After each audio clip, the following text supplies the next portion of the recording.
Voces extrañas, fuerza sobrehumana, convulsiones y una pérdida absoluta del control del cuerpo. Durante siglos la humanidad ha llamado a esto una posesión demoníaca. Pero, ¿qué dice la ciencia cuando apagamos las luces y encendemos el escáner cerebral? Hola, soy Heidi Solórzano. Y yo, el doctor Luis Bravo. Y juntos descifraremos el código de la mente.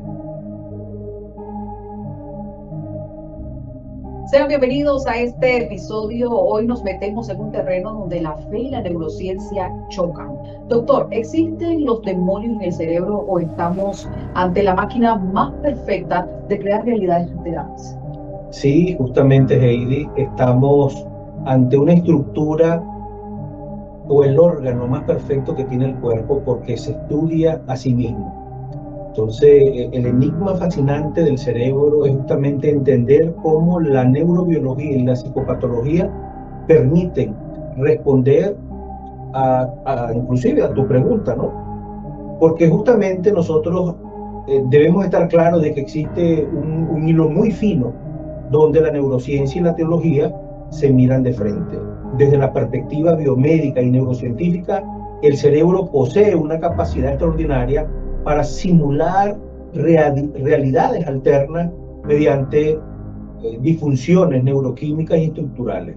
Sin embargo, y esto es importante destacar, que la propia Iglesia Católica, en su ritual de exorcismo revisado, es justamente la primera línea en exigir un descarte médico riguroso, científico, porque justamente el verdadero discernimiento tiene que exigir separar una alteración química cerebral de lo que la teología llama una causa preternatural.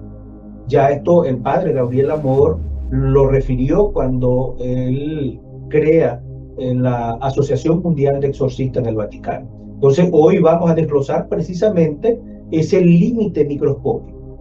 Pero vamos directo al grano, doctor. Cuando una persona experimenta una posesión demoníaca, ¿qué áreas del cerebro se están activando en ese momento? Pero es interesante tu pregunta, Heidi. Desde la neuroimagen funcional es importante observar una gran tormenta que se va a dar de neurotransmisores, ¿verdad? Entonces va a existir una hiperactividad masiva en una estructura llamada la amígdala cerebral, que es justamente el centro que controla el miedo, nosotros los seres humanos, para la supervivencia de nuestro sistema emocional. Y esto desencadena o va a desatar una respuesta de lucha, huida, descontrolada, que simultáneamente se va a alterar la corteza prefrontal, que es justamente la estructura del cerebro que permite generar ese freno inhibitorio y el asiento de la lógica, dejando al cerebro bajo el secuestro de estructuras y de neurotransmisores, ¿verdad? Que van a generar justamente esa descarga de químicos de manera bruta que justamente permiten tener estas visiones y estas alteraciones. Entonces, la mayoría de los neurotransmisores que juegan un papel importante acá van a ser la catecolamina, la adrenalina, la noradrenalina y la dopamina, que van a inundar los espacios de conexión entre dos neuronas, conocida como espacio sináptico. Entonces, al alterar esta tormenta permite justamente perder la percepción del yo, alterando justamente completamente, diría yo, la percepción sensorial del individuo, generando alucinaciones, estados de trance, generando estados de terror absoluto que la persona no es capaz de procesar de manera consciente. O sea, doctor, que el cerebro realmente te hace sentir que hay alguien ahí o que ese alguien te está controlando. ¿Y qué pasa con la desconexión de la propia identidad, doctor? Bueno, es muy interesante esta pregunta, ¿verdad? Porque sí, justamente toda esta alteración, aquí hablamos de que el cerebro se va a fragmentar, el cerebro se va a desconectar del yo, de la capacidad que tiene él de ubicarse, porque el cerebro es el único órgano que se estudia a sí mismo, ¿no? Donde tú puedes generar la metacognición, esta capacidad humana. Y aquí es donde justamente la neuropsicología, la psiquiatría y la misma neurología con los fenómenos disociativos complejos que se van a dar producto del evento o de esta persona haya vivido un evento que lo haya desconectado de la realidad.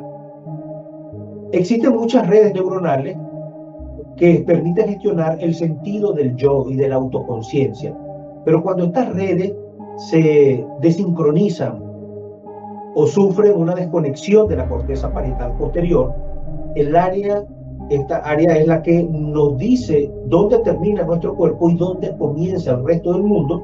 Entonces, las personas que experimentan estos fenómenos, que llamamos delirio de influencia o delirio de pasividad, es justamente donde se van a dar las alteraciones de receptores como el glutamato, que es un neurotransmisor excitatorio en el individuo, en el ser humano. Entonces, al fragmentarse la conciencia, el individuo justamente crea o percibe su propia voz, sus propios pensamientos, inclusive sus propios movimientos, ¿verdad? Como si pertenecieran a una entidad externa y hostil. Entonces hablamos acá del yo en el individuo, se va a apagar y va a ceder ese control a una personalidad fragmentada.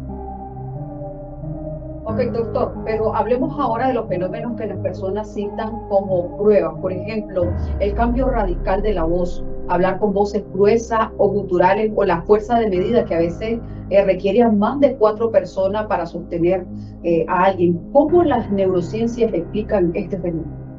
Muy interesante, Heidi, tu pregunta, y esto lo he vivido yo de primera mano, ¿verdad? Sobre estos comportamientos anormales, pues. Esas pruebas, por supuesto que tienen explicaciones anatómicas y bioquímicas muy fascinantes.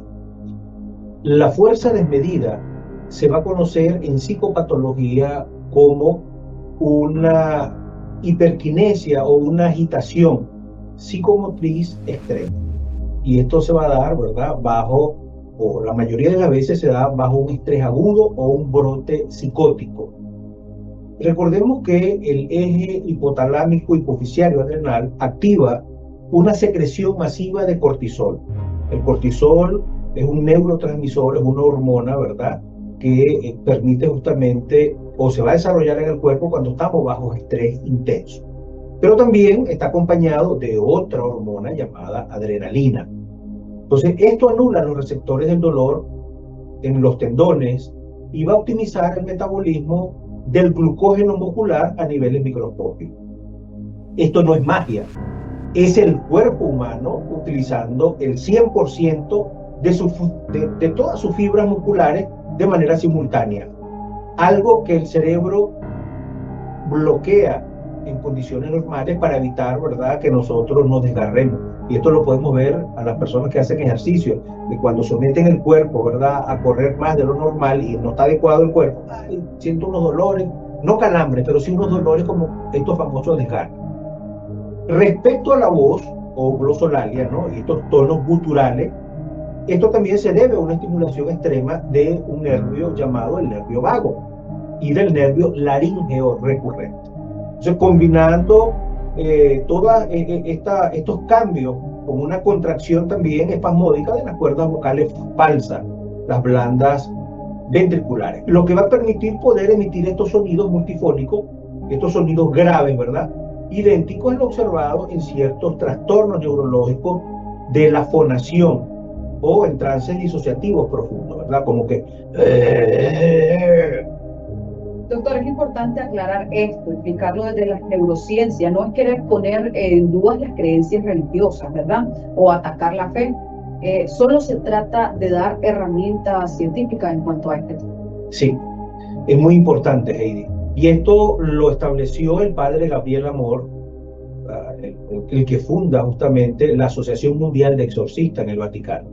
Él decía que tenían que pasar todas estas personas por una evaluación médica de profesionales de la salud mental. Y estoy totalmente de acuerdo contigo.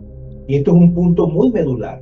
La ciencia no busca demoler la fe, sino lo que busca es purificarla del fanatismo y de la superstición. De hecho, el gran puente entre ambas posturas radica en el que mismísimo ritual del exorcismo de la Iglesia Católica exige descartar de manera rigurosa los signos médicos. Para que la posesión se dé o se considere una posesión como tal, la Iglesia justamente necesita que la persona pase por una evaluación especializada. No basta, ¿verdad?, con la fuerza o la voz. Se requieren aquí fenómenos que escapan a la patología biológica, como el conocimiento de las lenguas muertas jamás estudiadas, conocida como xenoglosia, la revelación de secretos ocultos distantes, conocida como hierognosis, o la física alterada en las personas que las vemos levitando.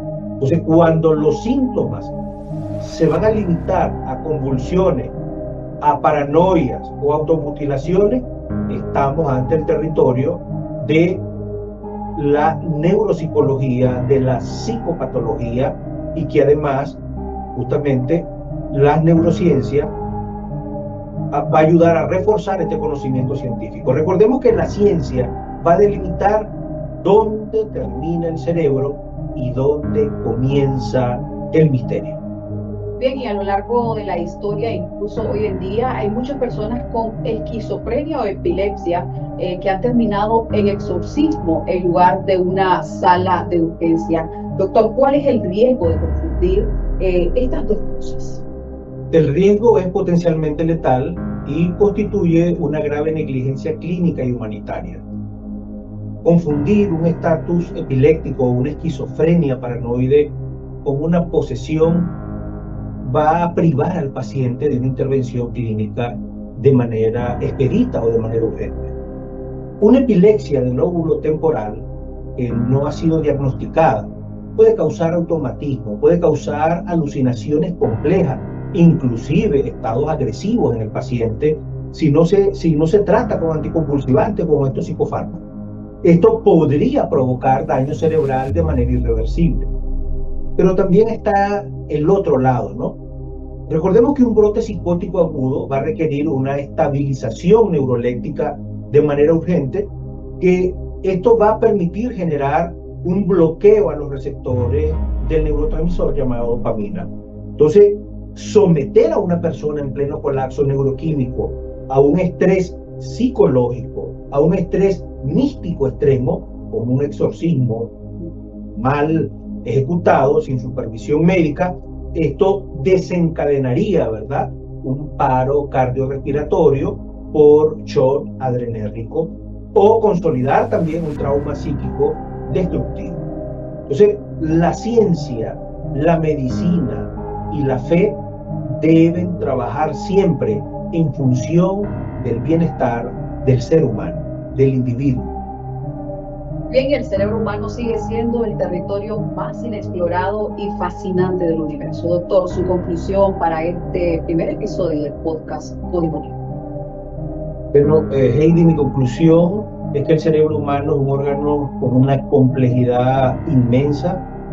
Como siempre he referido, es el único órgano que se estudia a sí mismo, pero también es capaz de crear mundos dentro de nuestra propia cabeza, ya sea por una alteración de los neurotransmisores, de todo lo que tiene que ver con la química cerebral.